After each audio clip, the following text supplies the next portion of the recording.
You're listening to the Geekscape Network. Time to fire up the VCR. This one's my favorite.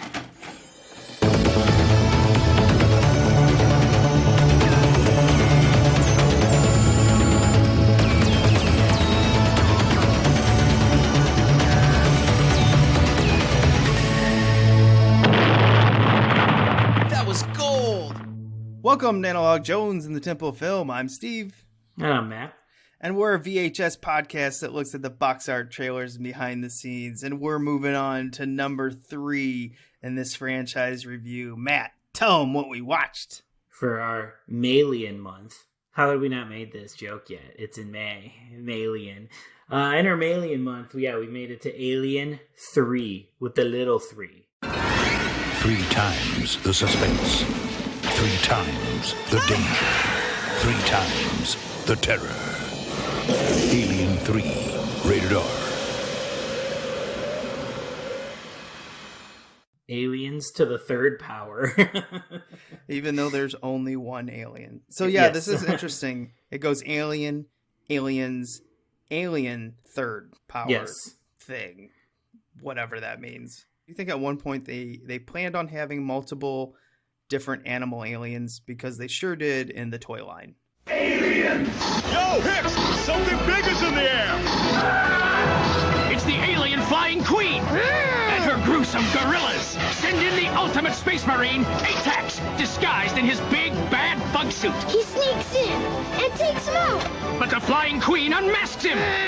Send in Hicks and the heavily armored evac fighter! Send in the Marines! Blast them! Yeah! And bottle them! And it's bye-bye bug, each sold separately! Aliens! I'm curious, yeah, especially with the fact that, like, it wasn't even supposed to be a dog that was originally for this movie. So I wonder if once they sort of decided after they weren't going to do the ox, and then they decided they were going to do the dog for this, if they were like, well, fuck, what if we did all of them animals? Like, what if we did a whole zoo of aliens?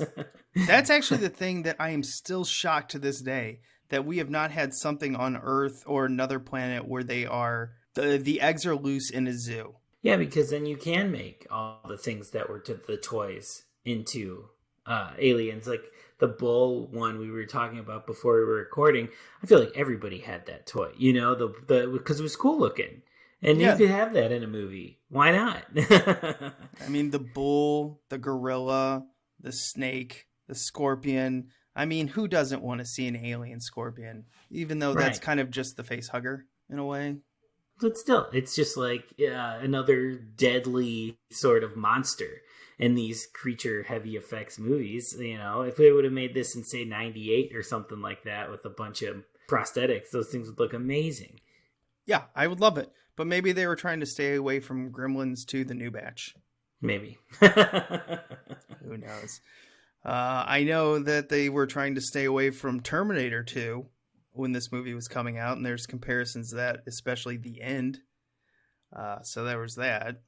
The end definitely does have Terminator 2 vibes. It's funny, I do remember like 2 of the movies that when I was a little kid just made me weep were this movie and Terminator 2 because of the endings. I mean, to spoil it all, Sigourney Weaver's Ripley dies at the end. But don't worry, folks. No one ever actually dies in these franchises. Yeah, if you're in a franchise, they'll find a way to bring you back. There's still 3 more movies after this one in the Alien series, and some Versus spin-offs. So they will find a way. Yeah, so this movie actually came out, you know, May 92? May 22nd, 1992. But that is quite a gap between the second one, and there is a reason, because this movie had 4 years of pre-production hell.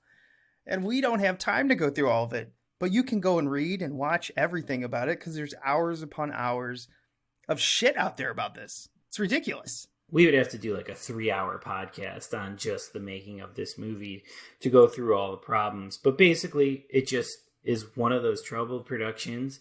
And like we talked about in Aliens 92, Fox needed a hit again. So it was time to go back to the old well and it was Alien that, of course, they were going to mine from.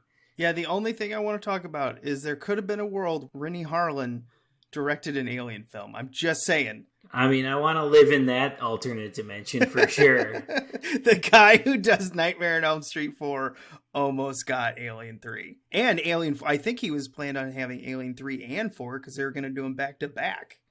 I would have loved to have seen a Rennie Harlan Alien movie. Truly, I'm more of a Rennie Harlan fan than a David Fincher fan anyway. So I would have much preferred to see that. Yeah, so the pre-production hell, we had many scripts, we had many people involved with this, but somehow they Frankenstein something together, and we get David Fincher, the man who did Fight Club and Seven, Zodiac, Panic Room, a lot of stuff. So he ends up doing this. I would say, he was a music video guy before this, right? Yeah, this was another very similar, like Ridley Scott, sort of coming from commercials. This was, David Fincher kind of moving up from music videos. And, my most famous video, maybe like Genie's Got a Gun, the Aerosmith one, right, which is right before this movie. So maybe even that music video led into him getting this movie. It could have had so many different directors, so many different scripts. We also had, in something you could see easily online, there was even a teaser trailer that was announcing that Alien 3 was finally going to take place on Earth. But we didn't even get that movie. But you can watch the trailer for that, that movie that we didn't end up getting. In 1979, we discovered in space, no one can hear you scream. In 1992, we will discover on Earth, everyone can hear you scream. Yeah, I feel like this was the first movie that just had a bunch of shit come out about it because the internet was in its infancy stage. This is one of the first movies I can ever remember people talking about it online. Like, there's another script out there and people freaking out about it. Because, it's hard for younger fans to understand that, this was so in shadows. We didn't know about all this stuff. We had to actually read it in magazines, and even then we didn't know. It's not now where we know so much about it. It's irritating. Yeah, it's true. It's so true. I remember for, movies like this, it would have, your internet was like the magazines. It was like Wizard and the Toy Fair books and stuff like that. You had to look at these to kind of get information on these upcoming movies. They were basically your message boards before message boards, I guess. And you would you would read about they're working on this script now. And this is but then it's a magazine. So a month later, everything's different. And that was especially the case with this movie. And yeah, people who didn't, people who had the internet their whole life, they don't know that before, it was the Wild West. You didn't know so much of the behind the scenes and stuff like that. You didn't know all these crazy stories that happened behind the scenes of this movie until after the movie came out. Yep. So this movie would have probably came out around the holidays of 1992 because it came out in May of 92. Yeah, probably was either their Halloween release or their Christmas release. So we had a couple VHSs to it. We had the original one, I think, this is the 1992 one that came out. And it is this is part of also why we as kids had a hard time getting excited about this, is you just see, because we couldn't see this in theater. My parents were going to take me anyway. You just see Sigourney Weaver with a shaved head on the front. It says Sigourney Weaver, Alien 3. It's just her and her outfit for the movie. It's not very eye-catching, in my opinion. They're using Ripley to kind of sell the movie, which is definitely a selling point. We want to see Ripley, we want to see Sigourney Weaver, but I think a mistake in not showing off kind of your alien or some kind of sci-fi kind of threat. I'm really surprised they didn't make the iconic shot from this movie the poster. Yeah, because then they use it on the back, but they don't even use a proper one. They cut out the head, a little bit of the head and the little bit of the alien, and they cut out the little bit of head of Sigourney Weaver, and then they put the text between it. But it's nowhere near as impactful. Yeah, like I said, that's your poster. Or the one I did like, sort of the poster that was, I think maybe the teaser poster that was going around, which was like the green alien embryo kind of alien, which is on the side of most of the boxes of the VHS for this movie, but you don't often see as the cover. Kind of a mistake there too, that wasn't because that would have been eye-catching, I think. I really like that poster. Yeah, that is the other one I have. That's the 1999 THX version that came out, which I think I have one that was part of a box set, because one of the trailers on it is a commercial for collect the entire box set. But I don't get it. Why would you have a box set commercial trailer on a box set one? So I'm a little confused. I don't know what this came from. One that I've got here is, it says it's from 92. I don't know if it's an original, but it's the little box. Yeah, that's part of the 3 that I have also. We talked about it in Aliens, but there was a trend with the Alien series when they came out on VHSs where they were a black box. The whole thing was totally black, just the title, and then in the center you got one little still image. And they did this for all 3 of the originals over and over again for some re-releases too. That I don't know what this trend of like the center image was with the Alien series. I don't know why they decided to do that. Yeah, and that Fox Video Trilogy one came out. They show Ripley on the left when she's in her cryotube and it's broken. And then they show the iconic image, but it's right before you have the iconic image of the alien's mouth being open. And I don't understand that. Like, what are you doing? Why do you have such an iconic image and you don't want to show everyone? Is it to not give it away? I just think I don't think they knew it was going to be like basically truly the image for the entire series. Yes, it is the franchise iconic image. It is one of, that is something that David Fincher knows how to do. He was so visually gifted that like that shot, I mean, I don't know if he planned it, but it definitely was like, okay, this is going to be our shot for the movie. I don't think he had any clue, or any of them had any clue, that it would be the shot for the entire franchise. But as soon as you see it, it's fucking awesome. Like, it's just the best. Yeah, it's an absolutely incredible shot. The fact that it has become sort of a gif and a meme, and yeah, like you said, the iconic signifier of the entire series is just testament to how cool it is in the movie. Yeah, I mean, I even sent it to you as a joke of us doing this movie. Yeah. And yeah, with the alien's mouth open, I'm like, it's me screaming into the void saying that this movie is actually pretty good. Yes, and you did make a comparison to this being Halloween 3, where if you take this as its own film, I think this is actually a good film.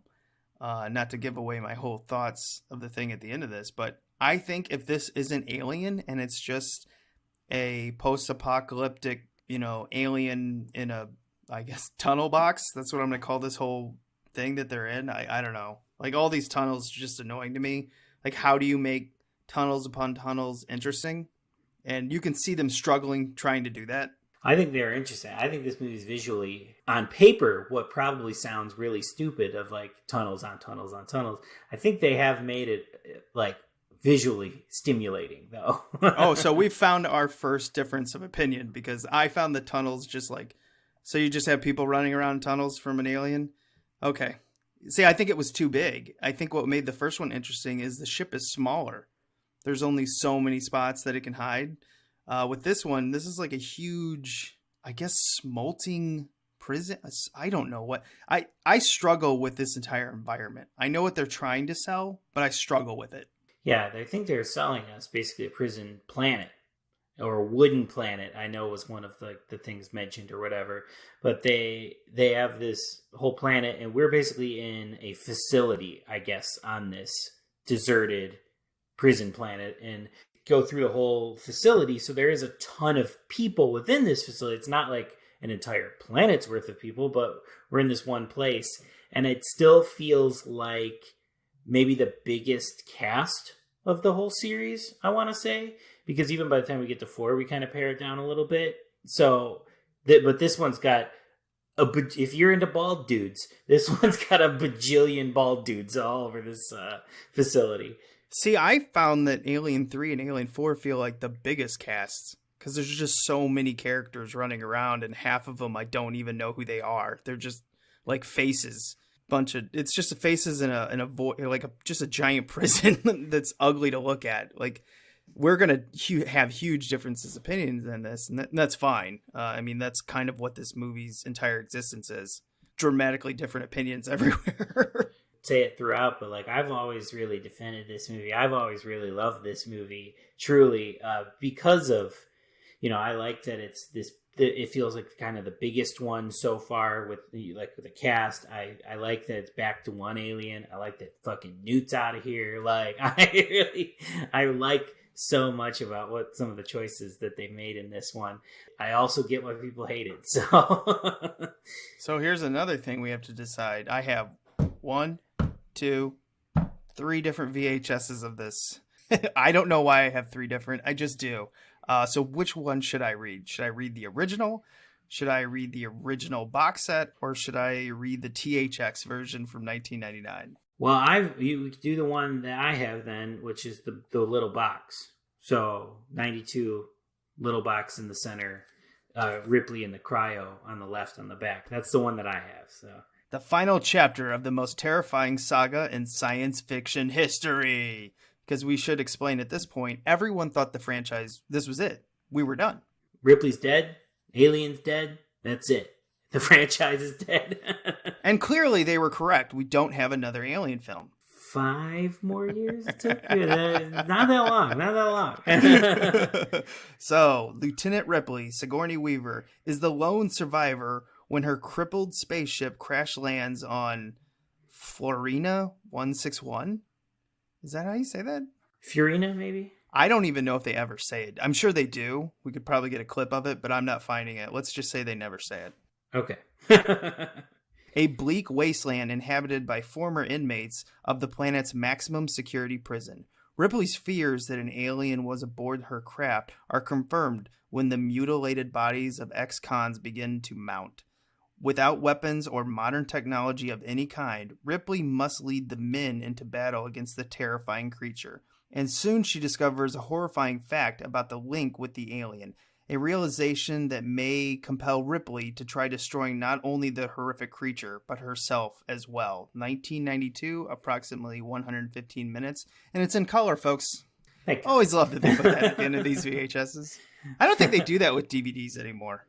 No, I don't think so either. I know why they did it though back in the VHS days, 90s days, because so many of those companies were trying to market old movies as new movies when the VHS boom of the 90s happened. And just like subtitles and widescreen in the early 90s, we hated not color movies in America. We only color, only new for the mainstream consumer. I can tell you that out of the 3 VHSs I own, I do love the THX one from 1999 with the alien like in a circle.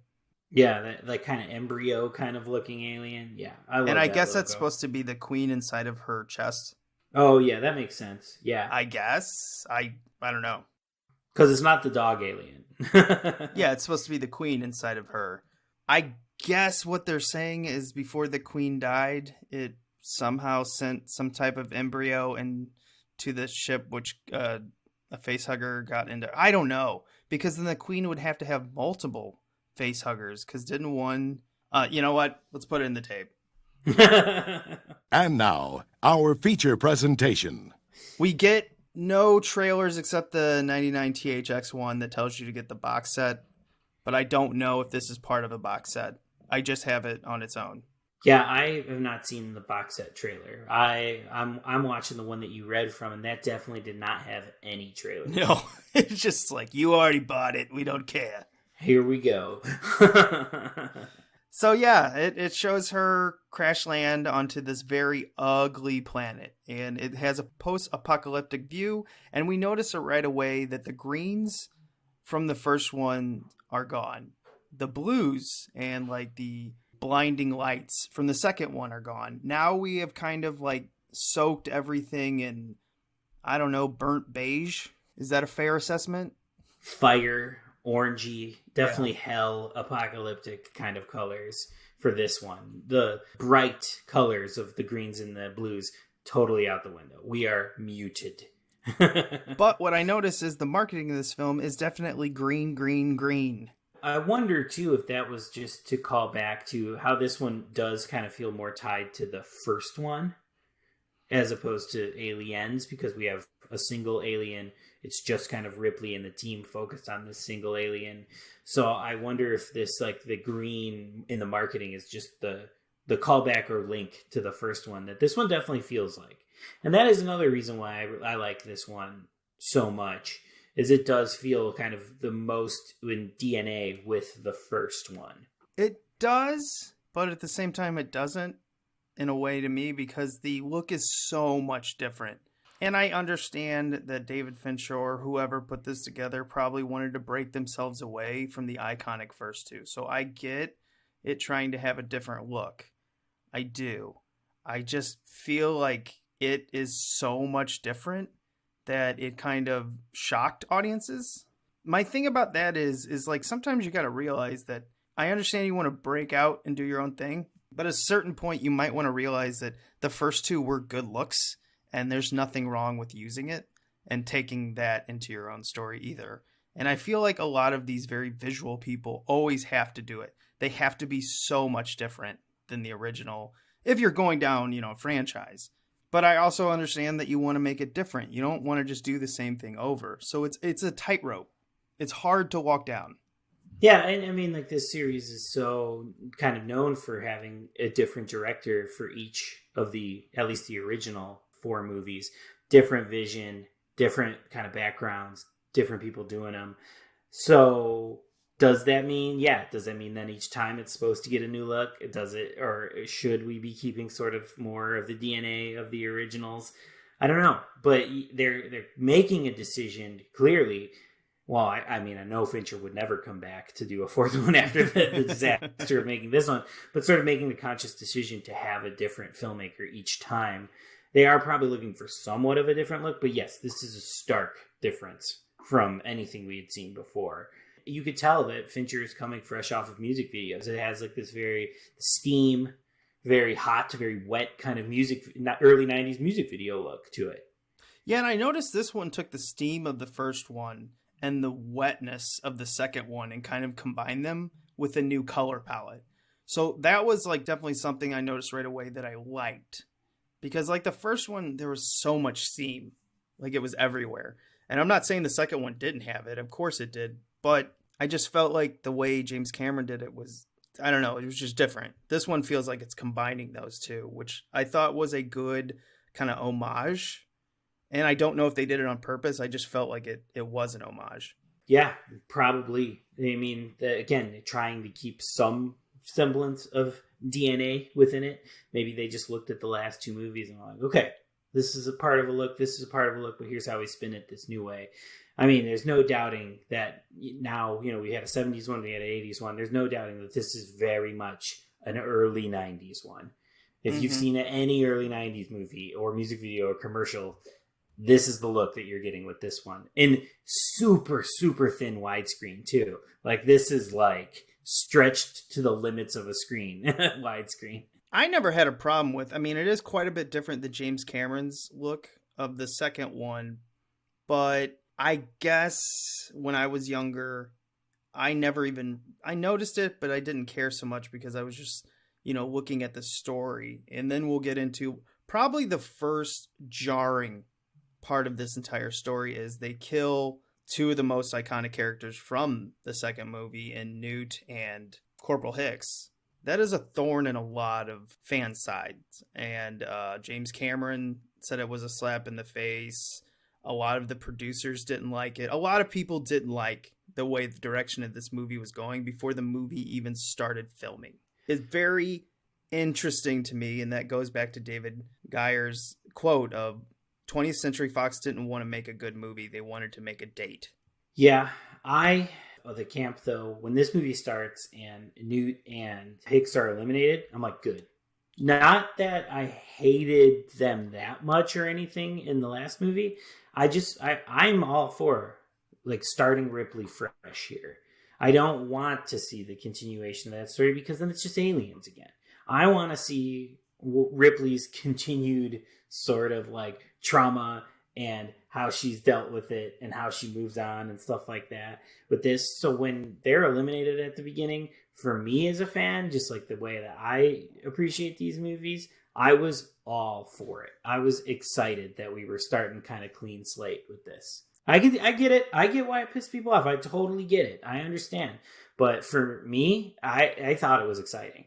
Yeah, I hated it not so much because they killed the characters. Like, I had no attachment to Newt, and I really don't hear a lot of people complain about Newt dying. It's more Corporal Hicks, and I didn't even have a huge attachment to Corporal Hicks. If you go back and listen to Aliens, I was like, yeah, he's just kind of a quiet leading man. But the entire fandom out there fucking loves Corporal Hicks. And I don't know how to say this. To just wipe them off, you know, like it was a mistake in the script, like, oh, we should never have this character again in this series, is a problem because that's not looking at what made the entire series good. He was a very important part of the puzzle that made Aliens so popular, and you just wiped it off. And you pissed off so many fans. That's not a good way to typically start your movie. Part of me wonders if the entire franchise has ever truly recovered after this movie. I think this movie was so disliked by so many fans that it's just never had the same momentum. No, even the somewhat better reviewed Prometheus and Alien Covenant have still not reached the levels of the first two. People were pretty burned by this one. And I don't think it ever, like you said, I don't think it ever recovered. Alien Resurrection didn't get very good reviews. The AVP movies got terrible reviews. And then by the time Prometheus came out, I think it kind of got semi-okay reviews because it was so different from what we had seen previously. And yeah, it all probably stems from this opening scene in this movie. Which I think Michael Beale got paid, and the actress that played Newt got paid quite a bit of money for using their likeness without their permission. Yeah, I think I saw somewhere that Michael Biehn made more money for his image than he did getting paid for being in Aliens. And I'm like, that's a nice payday then. He did literally have to do nothing, and he got paid the same amount. I voiced my opinion. We voiced the fans' opinion. You voiced yours. I think we can still be friends. Because I can tell you what, after getting past the entire jolt of the first 5-10 minutes of this film, I can tell you there's a lot about this film I like. Obviously, you're going to be screaming into probably not the void that you thought you were screaming into to defend this, but still, let's get into this. We have a whole shit ton of characters, in my opinion, but I guess it kind of just concentrates on like maybe 4 or 5. You have Charles Dance, which is the doctor, and he is definitely closest with Ripley. In fact, this is the first time Ripley ever gets down and dirty. I love this. That's another delicious thing I love about this movie. Ripley not only gets laid in this movie, but she makes the first move, and she's just like, yo, I've been through some shit. I just need to get fucked. Are you into it? And he's like, yeah. It's just, I don't know. She is so in control of this character in this movie. She knows what she wants.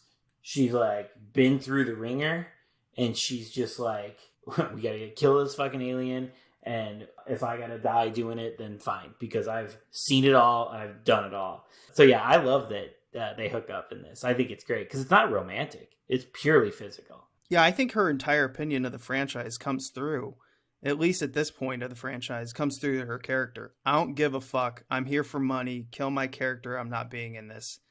And like, she is walking with the I don't give a fuck attitude for the most part. I mean, she's got good moments of fear. I mean, obviously she knows she has an alien inside of her, the alien queen, an egg layer inside of her chest. But you see that.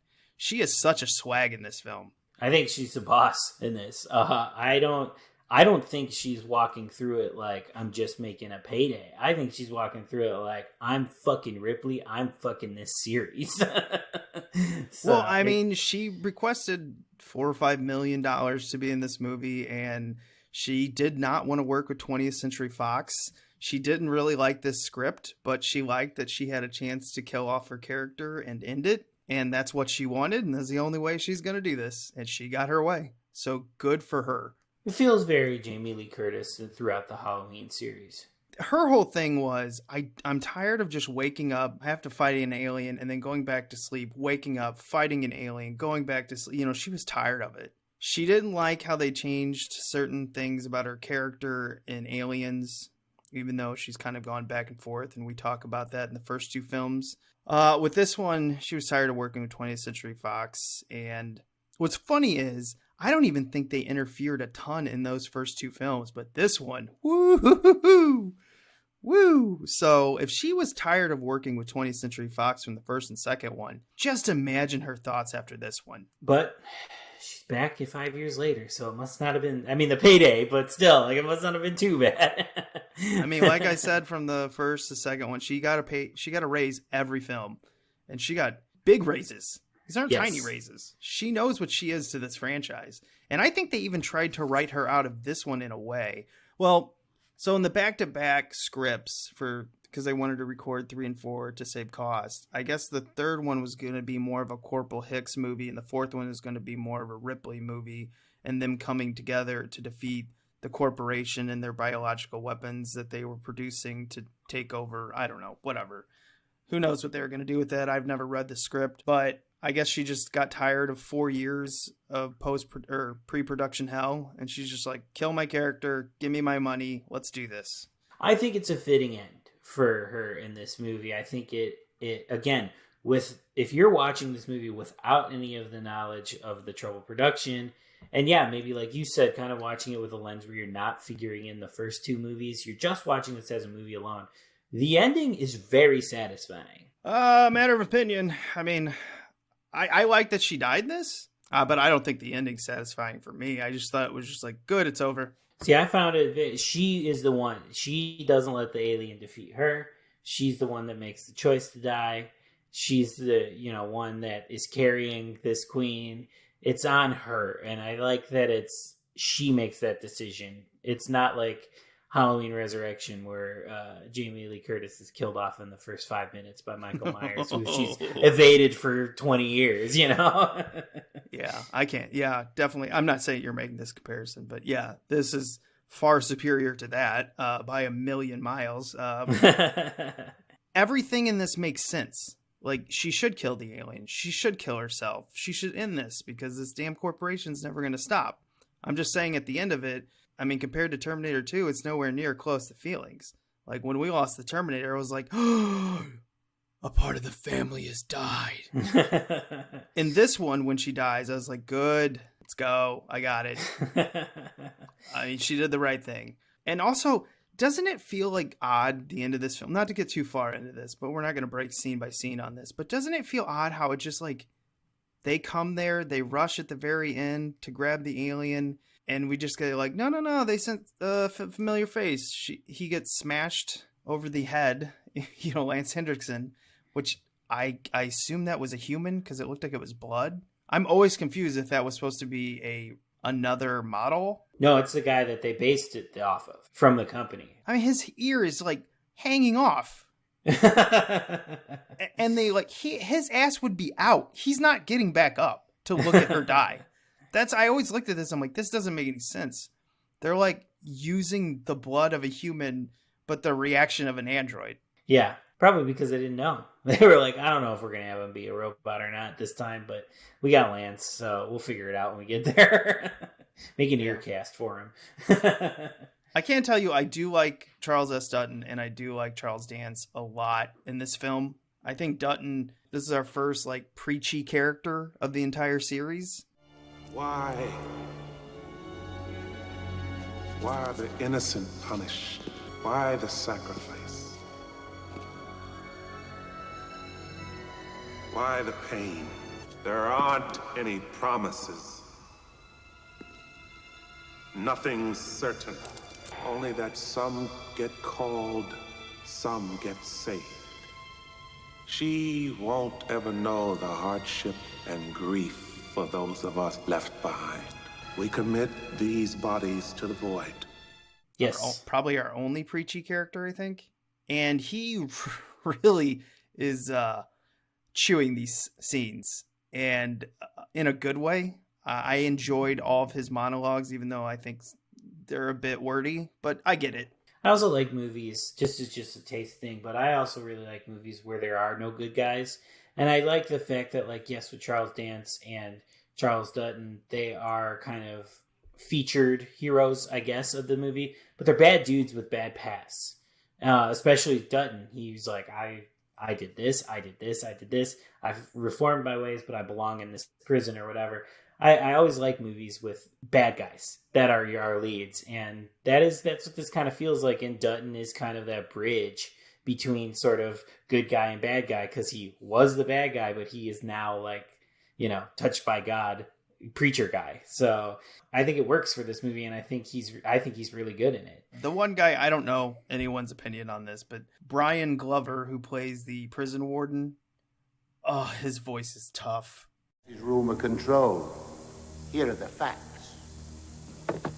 At 0800 hours, prisoner Murphy, through carelessness on his part, was found dead in vent shaft 17. He seems to have been sucked into a ventilator. At about 2100 hours, prisoner Golick reappeared in a deranged state. Prisoners Boggs and Rains are missing. There seems to be a good chance that they have met with foul play at the hands of prisoner Golick. I don't know if they picked him because his voice was... I don't know. I really don't understand. I love it. I love this guy's voice. I can't fucking stand it. I think it's great. I was so happy when he died. I'm like, thank you. I can hear the voice, like, in my head. I can't do an impression of it, obviously, but I can, like, hear it as we're talking about it. It's piercing. His voice is just so... Especially when he's screaming to all the prisoners. Yeah. And that's why part of me is like, did they put Charles S. Dutton in here just to, like, counterbalance? Like, okay, his voice is so much nicer to listen to. Much smoother, yes. Much less abrasive. And then Ralph Brown, who plays 85, his nickname. He's the assistant. Mm-hmm. And his IQ is 85. All the prisoners tease him with it. Yes. Like, I just feel bad for this character. Yeah, I do think he's kind of one of our sympathetic characters, because he's so pathetic. Yeah, in over his depths in this whole movie. I noticed the alien is coming down from the ceiling a lot in this film to grab people and bring them up. So they're using Brett's death a lot in this film, I noticed. The warden dies that way. A few of the prisoners are grabbed and, like, flung up into the ceiling. Maybe they used that a bit too many times. I think they used it at least 3 times. I think the warden one has fantastic dramatic timing. I don't know about the rest, though. I like, and I can't remember if it's in one of these where they pull him up, but we actually talked about it in the last episode where we were like, what do they eat? Well, in this one, we finally see, like, the alien is, like, eating a guy. One of the guys he pulls up, he's just munching on his head. Yeah, so they must eat the humans, and then occasionally also... Well, maybe we never see the egg. We never see the legs of these people. Maybe they eat some of the body and then cocoon the rest. I don't know. But yeah, he is munching. We finally get to see what these drone warrior aliens eat. Yes. They eat people, I guess. But yeah, it doesn't seem like so much of a necessity. Maybe it's just like a kind of, they enjoy it. I don't know. Yeah, and this alien doesn't really seem to know what to do. It's very lost. Where, like, in Aliens, and it's the same thing with Alien, but in Alien we didn't know. So in Alien 3, he feels like he's just running around killing and eating. We don't really see him preparing for a queen, because we find out in the most iconic shot when Charles Dance's character Clemens dies that this alien knows Ripley's got the queen inside of her. But what I'm confused about is, wouldn't the alien grab her and protect her? Ripley don't need protecting, and I think the alien probably knows that. Oh, come on. The alien doesn't know. I get your point. If you think about this logically, the alien's entire motivation of life is inside of her chest, and he just runs away and doesn't even kill the guy who's on the bed. I always look at this scene. It has one of the most iconic visuals, but it makes no sense in my opinion. That alien would grab Ripley, take her into wherever he's hiding, and wait for her, that queen, to hatch, and then take care of the queen. And if it's killing people one by one, why does it just leave the most vulnerable person in the bed? That's a good point. I do not know. Because it looks good. Exactly. Because it's visually interesting. Yeah, it's all based off visuals, which, listen, if a film is satisfying, you always let the hiccups go. You're just like, yeah, who cares? Whatever.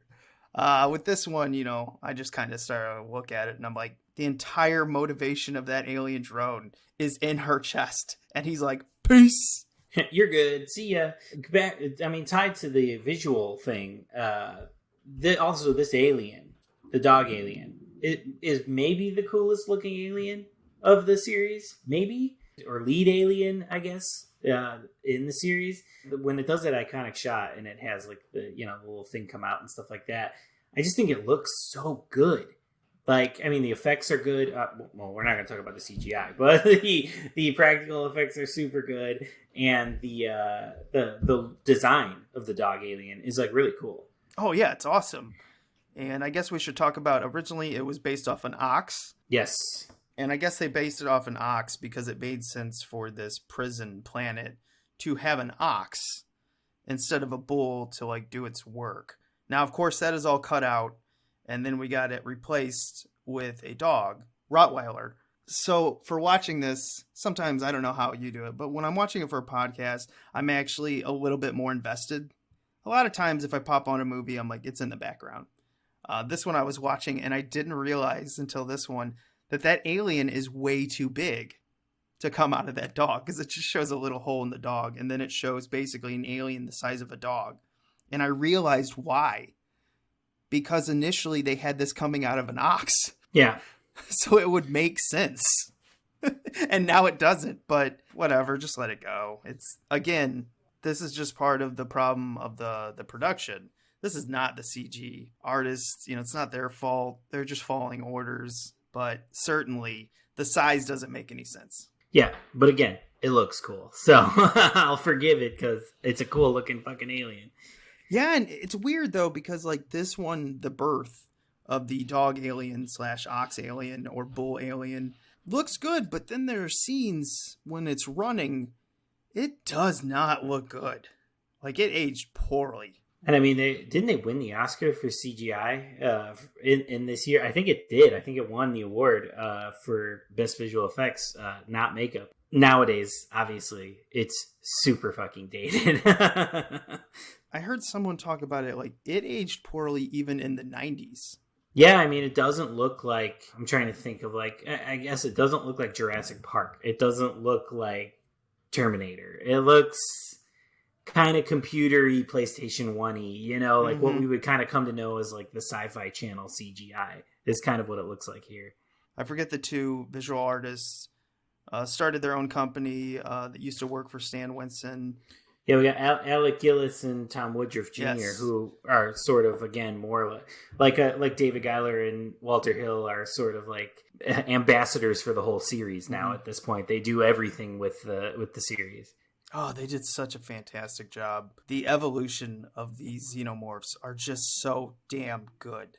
Absolutely. As the series goes on, these fuckers keep looking more and more real. Like and I don't mean just like stationary. I mean the way they move, the way they like articulate, the way their eye areas sort of respond. Like the more and more the series goes on, the more and more these look like they could be real life aliens. Yeah, especially the fourth one, which that's going to be fun to get into. That their suits, how much they evolved, but the suit in this one evolves so much better from the. So the second one had fantastic suits also, so I can't say that. I think with this one, when you get the close up of the alien, you realize the amount of detail that went into this alien, this suit, and part of me wishes that they could have got more into this movie instead of the CG. Yeah, I wish we just had all practical for this instead of the CG, especially since the next one doesn't really have very many CG aliens in it. and this one has seemingly more earlier. The practical one looks so good and moves so well. I do wish they just were able to use that throughout for the whole thing. Yeah, getting on further into this where they've got to fight this alien inside of these tunnels and try to get him into the lead. Is it a lead smolting? Mm-hmm. So yeah, there's definitely I think, or I'm crossing Terminator 2. Yeah. See, exactly. That was their fear, and I think they had it was a good fear. Probably should have changed the script up, even though like if Terminator 2 doesn't exist, this is a really cool ending. Yeah, but Terminator 2 does exist, and they also pour water on the alien to have him crumble, just like they did the liquid, T-1000. So it's like, ooh. Okay, maybe we should have changed the script up, but the script wasn't finished when this went into production, so I don't know how much was already done. But anyway, I actually read somewhere, and I don't know if this is true because obviously there's so much stuff about this movie out, but I read somewhere that this ending was reshot to not as much like Terminator 2. So what we're getting, and again, this is just what I read. I don't know if this is true. What we're getting is actually the reshot ending. So how much more was the ending before, like Terminator 2, then, if this is the reshoot? I know. I heard that too. That this was a reshoot. Yeah, I thought the same thing, and I just don't know because I watched so much of the behind the scenes on this, but at a certain point, I just started to tune out because it was just too much. Yeah, there's so much about this, the production out there. It's like it's more than the movie. It truly is. It's hard to keep up. There's even on the Alien quadrilogy box set and the later released Blu-ray from 2010, I think, they have like sort of the assembly cut of this movie where you see a little bit more of the stuff that was maybe intended to be in the movie versus what ended up on the screen, but it's still kind of also Frankenstein together, and it has like storyboards and unfinished VFX and stuff. You can't really watch it as like a pure movie experience. It's almost like a bonus feature to watch. But I have watched it, and yeah, it is. Again, it's like there's so much to talk about. Like you couldn't even, if you were to even just try to break down scene by scene the differences between that and this, it would take all day. Oh, it really would. That'll pretty much end it for mine on it. I think we did a good job of not going too far into behind the scenes. We can. If you don't have anything else, we can always talk about how terrible the Alien 3 NES game is. I remember, was it one for Sega Genesis also? Yeah. Okay, I remember that one. Yeah. Well, yeah, the NES one just is really bad because I think initially they were developing it for probably the Sega Genesis and then kind of had to port it over for NES. You're just walking around freeing prisoners. You actually have a time limit. Ugh, I hated the third one. I do own it. I never revisit it. I just hated it. Now, was Genesis the same game then? I don't know. I've never played the Genesis. Okay, I don't really remember it. I know somebody had it at their house when I was a kid. I went over and played, but I could not tell you what like the step-by-step was in the game though. But I do remember the cartridge. I remember because it had the little embryo poster one on the cartridge that you put in the Genesis. Oh, did it? Yeah, that'd be fun to look at. I don't know if they're any good. I know nothing about it. Yeah, I don't know. I played it in the 90s, but they have no memory of it. Now, what I did play with in the 90s that I have super memories of were the toys. Yeah, they were huge when we were kids. And what I always thought, because we looked at these before we started recording, and what's amazing is they essentially just took Aliens and Alien 3 and smashed them together and basically just turned it into a line of Aliens 3, like aliens that were mixed with animals, and then you had the Marines, and then you had all the Ripley stuff from Aliens. Yeah, so like you said, you have a combination of Alien 3, Aliens, and then made up stuff. Like basically is what you get with this toy line. It came out in 92, so it came out kind of to coincide with this movie. We were also supposed to get an animated series that was going to coincide with this movie. That was more based on aliens and like the Marines hunting down aliens. We never got to see that cartoon, unfortunately, but we get maybe some of the ideas that were going to be in that cartoon are in this toy line because we have bull aliens and mantis aliens and gorilla aliens, and they're all really cool looking. And obviously the alien dog. I still have that toy because I think it looks so good. And the alien queen was a really cool one in that series. I had a ton of these. I love these toys from '92. I thought they were so cool. This is also part of what disappointed us so much as kids, because we saw all these toys and we thought all these different types of aliens was going to be in this film. Yeah, that was probably a mistake to advertise that to kids, because I'm sure you were not alone in thinking that. Yeah, it's just you kind of get into this movie and you're like, what? This is just like the first one. There's one alien. And then Ripley dies at the end, and it was just like so sad. Like, this is it? One of the things, I guess, like just an overall thing that I do like about this movie is the fact that it is just like punishingly depressing throughout. Yes. It's a tone thing, but I do dig that about this movie. It's a taste thing. Not everybody likes it. More people probably like the excitement and the fun of the second one, but like for me, man, I'll take the depressing Ripley dies shit any day. Like I love these miserable apocalyptic movies.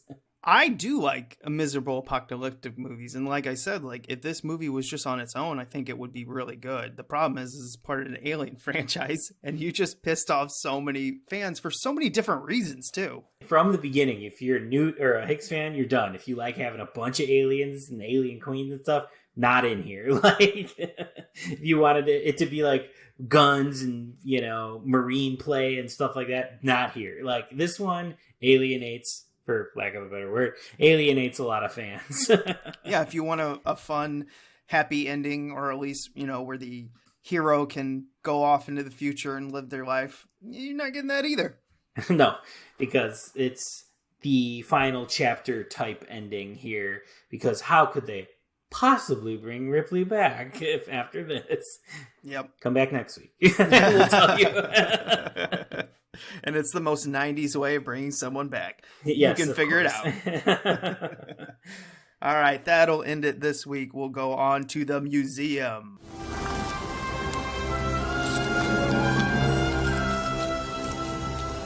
This is the second time I've had to reclaim my property from you. That belongs in a museum. So do you. This is the part of the show where we go out in the film jungle like Indy and bring something back. It's our third wing of the alien wing. Wait, no, that doesn't sound right. It's the third section of the alien wing. It is the section of the alien wing that has a little 3 above it. And it's going to be very dark and gloomy when you walk in. Yes, very moody. Sandy, a little orangey, very earth. Yes. You like this more than me, so I'll let you go first. If we're gonna put alien stuff in the museum, we have to put the shot, right? Like, we have to put that in the museum. It's the thing that signifies the whole series. And as a fan of this movie, I'm really fucking satisfied that the thing that signifies the entire series is a shot from this fucking movie. So we gotta put it in there. It's amazing. It's a great shot. It's iconic. Ripley looks fucking awesome with the shaved head. The alien looks great. The little head that comes out looks great. It's sweaty. It's wet. It's got goop dripping from it. I love it. Put the shot in there. I'm going to piggyback right off that because mine is just Sigourney Weaver's look. For a movie that isn't liked by many, it's a very iconic look for her. And it kind of like represents the swag that she had walking through this film. And it just looks good. I think I've said enough negative about the film. I've voiced my opinion, but I will tell you a good thing about this is her look. Yeah, she's just a badass in this. She really is. She's like, she's had enough shit, and that's really fun to see. Just like somebody who's just done, really just ready to fuck up an alien. Yeah, and something that she does in this film that just like goes on through at least the first 3 is she's the smartest character in the room. Yeah, at any given point in any given room, she always is. But they don't make it annoying. No. It's not like a movie where they're just like, well, she's got an IQ of blah, blah, blah. And like, she's been training for blah, blah, blah years and yada, yada. No, it's just like she adapts faster than anyone else. It relies on the experience. She's not, super soldier programmed. She's just been through this shit 2 other times. So yeah, she's the smartest to handle this alien. It's experience. She's earned it. I like it because there's no script lines explaining to you why she's the smartest. She just is the smartest, and you pick it up. Yep, you believe it immediately. Yeah, so that's what's always nice, and she plays it so well. So, I'm sure a lot of people who are listening to us have seen this. I suggest this as a film that you watch, not so much connected to the first two, even though that's almost impossible. Yeah, I mean, I agree. I think fans that hold things a little too dear from the previous movies may be burned here, because I said they really alienate a lot of fans with some of their choices. But if you take a look at it as a standalone thing and take out of your minds behind the scenes, you take out of your mind the first two movies, this movie, Halloween 3, stands up on its own as its own thing. And I think it's a cool vision. As a not big David Fincher fan, this is probably one of my favorite David Fincher movies. And I think it's probably my second favorite Alien movie as well in the series, which I know people will be like, oh my God, Aliens. And I'm like, I dig Aliens. I do. I took it to task last week, but I do like that movie. I love what this one's doing. And I think it's my favorite sequel. And I think it has enough connected to the other ones that it is DNA sharing, but it is so much of its own thing too, that it's really just a satisfying watch, I think. And I think Ripley's great. I think the alien looks great. I think there's some good gore in it. I think there's a lot of good visuals in it. So I recommend this one too, but you gotta put that other shit out of your mind when you watch it. That's the only way you can watch it to have its own judgment on the film. I mean, it's incredibly hard to do, but it's the only way. But some people just won't do that. That's not going to happen, and that's just the way it is. Some fans are like, nope, 1 and 2 are my movies, and that's it. I don't care about the rest, and I hear that a lot. Yeah, to each their own. But as a fan who has watched the 8 movies, including the verses, over and over and over again, I really like this one a lot, and I am excited to have found that it does somewhat have a little bit of a fan base now. People are kind of coming around to it. It's never going to reach the levels of like Halloween 3, but at least people are digging it a little bit now, hopefully separating it from its tumultuous past of getting made and everything like that. So I'm happy to see people are digging it, and it's never going to be a cult classic, but at least I'm not screaming into a void saying that it's awesome. All right, next week we look at Alien Resurrection, the 4th one in this franchise, and I believe it has a faster turnaround from 3 to 4 than 2 to 3, doesn't it? Yeah. We had 8 years between... No, wait. 86 and 92, so 6 years. Yeah. 6 years. And now we have 5 years from this one to the next one, so a little shorter. I guess 20th Century Fox just needed to make some money. Yeah, back to the well. Even though we killed the main character. All right, until next week, remember to be kind. And rewind.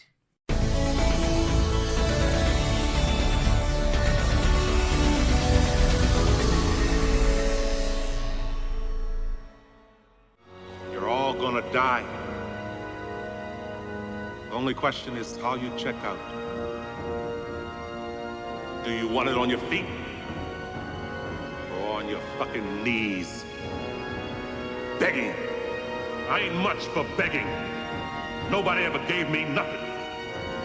So I say, fuck that thing. Let's fight it.